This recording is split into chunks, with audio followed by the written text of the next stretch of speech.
ঢকুৱাখানা কাণ্ডৰ তদন্তত নতুন পাক সুনীল গগৈৰ পুত্ৰ আৰু ভতিজাকক লগত লৈ অজ্ঞাত স্থানলৈ ৰাওনা আৰক্ষী লখিমপুৰ আৰু ধেমাজি জিলাত পৃথকে পৃথকে আৰক্ষী চিআইডি আৰু ফৰেনচিকৰ দলৰ অভিযান ঢকুৱাখানা তদন্তৰ নতুন পাক সুনীল গগৈৰ পুত্ৰ আৰু তেওঁৰ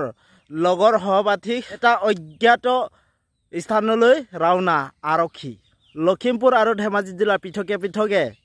আৰক্ষীৰ অভিযান ৪৫ দিন অতিক্ৰম কৰাৰ পিছত হঠাৎ নৰূপ লৈছে ঢকুৱাখানাৰ হত্যাকাণ্ডৰ তদন্তই আৰক্ষী চমৎকাৰে ঢকুৱাখানাৰ উপস্থিত হোৱা সুনীল গগৈৰ পুত্ৰ সৌৰভ গগৈ আৰু তেওঁৰ ভতিজাক জয়ন্ত গগৈ আৰক্ষীয়ে ৰাওনা হৈছে এখন অজ্ঞাত স্থানলৈ তেওঁৰ লগত গৈছে ভয়ংকৰ এখন আৰক্ষীৰ এটা দল SP অমৃত ভূঞাৰ তদন্তৰ নেতৃত্বত ভয়ংকৰ অভিযান চলিছে চিআইডিৰ বিপৰীতে জ্যেষ্ঠ ফৰেনচিকৰ দল বিশেষজ্ঞ কেশৱ কুমাৰে ঢকুৱাখানাৰ হত্যাকাণ্ডৰ স্থলীত তেওঁ নতুন নতুন তথ্য সংগ্ৰহ কৰিছে কিছুমান ন তথ্য প্ৰমাণ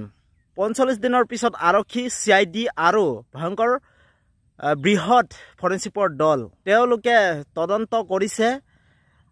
জাহাংগীৰ আৰু সুনীল গগৈ পৰিয়ালৰ লগতে তেওঁলোকে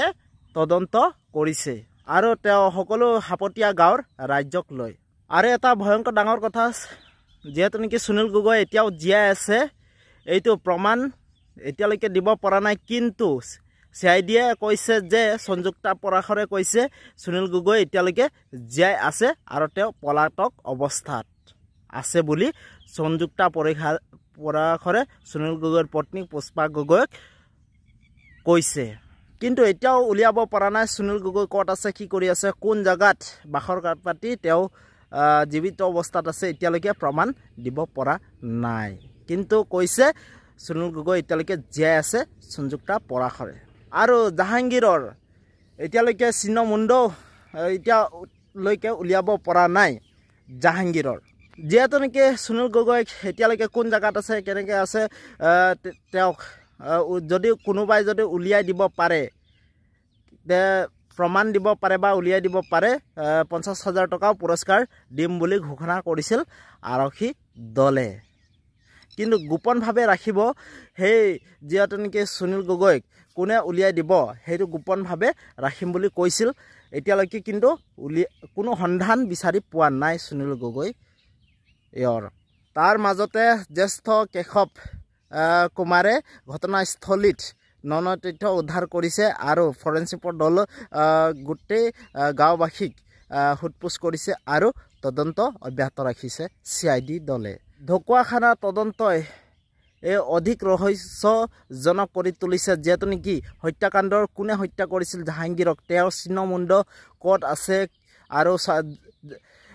জীৱিত অৱস্থাত আছেনে নাই এতিয়ালৈকে তদন্ত চলি আছে কিন্তু এতিয়ালৈকে প্ৰমাণ সহকাৰে উলিয়াব পৰা নাই সুনীল গগৈ যিহেতু নেকি পুত্ৰ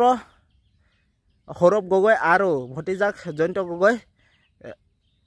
আৰক্ষীয়ে অজ্ঞাত স্থানক লৈ অভিযান যাত্ৰা আৰম্ভ কৰিছে চিআইডি দলে আৰু আৰক্ষী দলে আৰু তেওঁৰ পত্নী এতিয়া আশা কৰি আছে সুনীল গগৈ উভতি আহিব বাট চাই আছে যিহেতু নেকি সুনীল গগৈ আৰু তাৰ লগতে সমগ্ৰ ৰাজ্যবাসীয়ে তো মোৰ ভিডিঅ'টো ইমানতে আছিলে তো মোৰ ভিডিঅ'টো যদি আপোনালোকে চাই ভাল পালে প্লিজ আপোনালোকে লাইক ছাবস্ক্ৰাইব আৰু কমেণ্ট কৰি জনাব তো ঠিক আছে বাই বাই নতুন এটা ভিডিঅ' আপোনালোকক লগ পাম তো